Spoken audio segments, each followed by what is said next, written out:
I remember being on my job with no possibility of a future.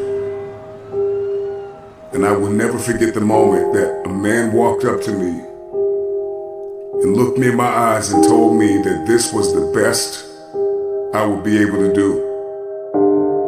And I came to the resolve in that very moment that greatness would be my new norm. What he said to me hit me hard. It was a metaphoric, massive blow to my face. But like a wise man once said, you gotta pick your head up like your nose is bleeding. And right where they left you for dead, elevate. Where he told me I would retire from, that this was the end of the line. I came to the resolve that I would not believe the lie. I could hear it in the air that the voice of destiny would reside in the place where he wanted me to die. I made the decision to fight for my future.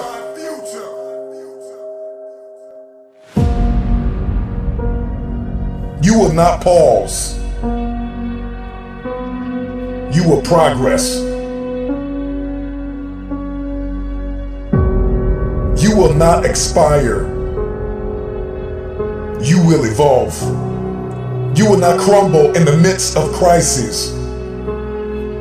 You may be neck deep in what seems to be a catastrophic storm of chaos, but I pray that in this moment you will find the calm, the peace, the hope, the faith, the courage, the expectancy you need to live and not die, to move up and not stay where you are. You get what you see, and that is the formula for expectancy. Your expectation is what you believe is about to happen. And for many of you, you have been so traumatized by the past that your expectations are so diminished. Your expectations have been dying a slow death because of the trauma of the past. You expect nothing. And so you feel like, if I don't expect anything, then you can't hurt me. If I have no expectation on you, then you cannot disappoint me. If you are going to win the fight for the future, you are going to have a high expectation. It was Kobe Bryant that said everything negative, pressure, and challenges is all an opportunity for me to rise.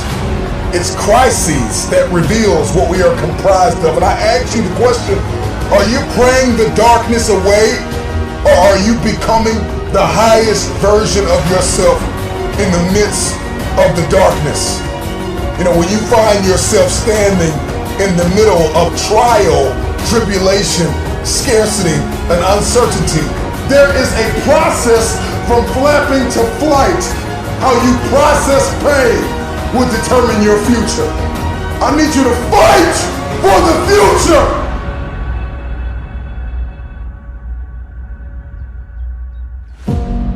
Let that sink in for a minute.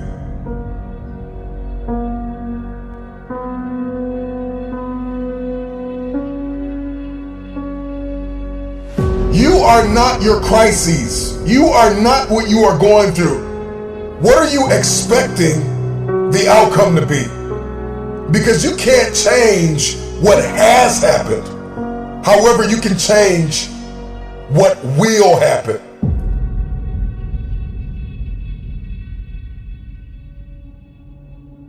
Your responsibility is, once you've gone from flapping to flight, is to protect your progress, to protect your territory. You gotta get a real boss-like mentality with your territory. All the ground that you gain, protect your territory.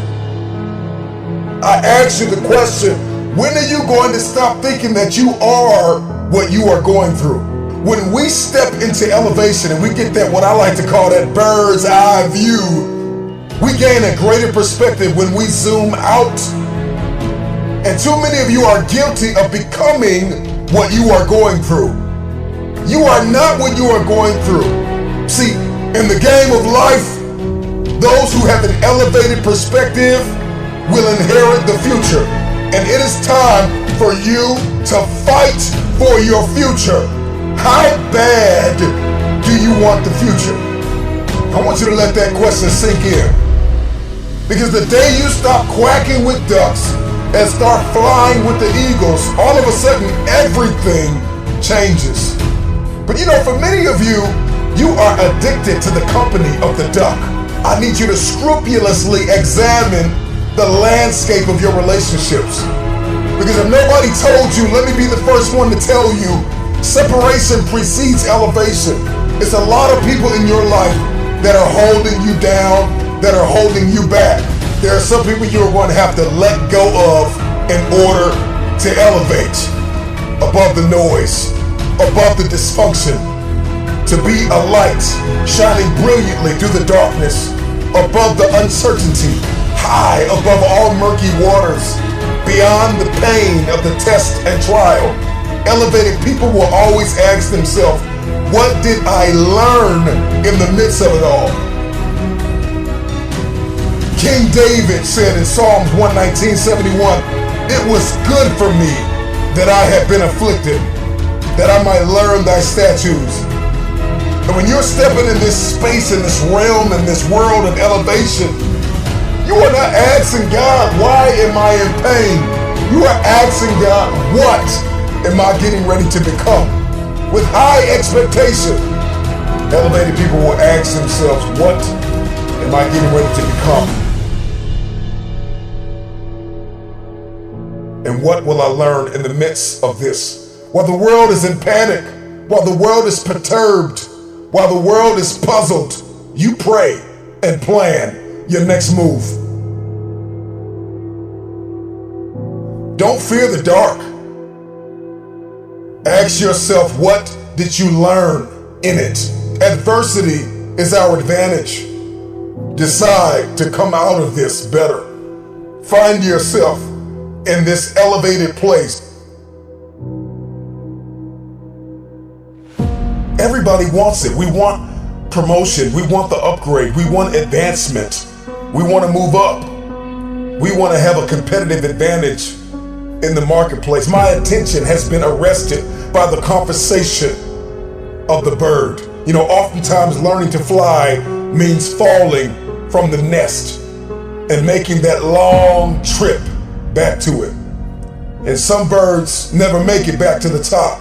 But for the ones that do, once they learn to spread their wings, the game changes. Once they learn to start to spread their wings and then they begin to flap those wings, then all of a sudden their life goes to that next level. And I think a lot of you are stuck. You've spread your wings, but you're afraid to flap them because you're worried about what people are going to say about you. Baby bird don't care what anybody says about what it looks like in its process, because process precedes the breakthrough. There is something that is burning inside of us to go to the next level, to see this one thing that I'm about to bring to your attention. And if you're going to see it, if you're going to see breakthrough, then you are going to have to be okay with the process that is required, the preceding action and thoughts that are required to see this breakthrough. The baby bird spreads its wings, then it flaps its wings, and it flaps and flaps and flaps until the flapping becomes flight. And a lot of you are in this season called flapping. And you're like, man, this isn't flying, and you're looking at everybody and you're comparing yourself to everybody that's flying, and you're diminishing your process, you're diminishing your flapping season. Get through your flapping season with grace and faith. See, faith is an invitation to the future. Faith is the door, it is the pathway, it is the corridor to the future. And if you are going to fight for the future, you've got to fight with faith. Get through your flapping season. Get through your flapping season. I know you got tears in your eyes, but get through your flapping season and fight for flight. Because eventually the flapping turns into flight.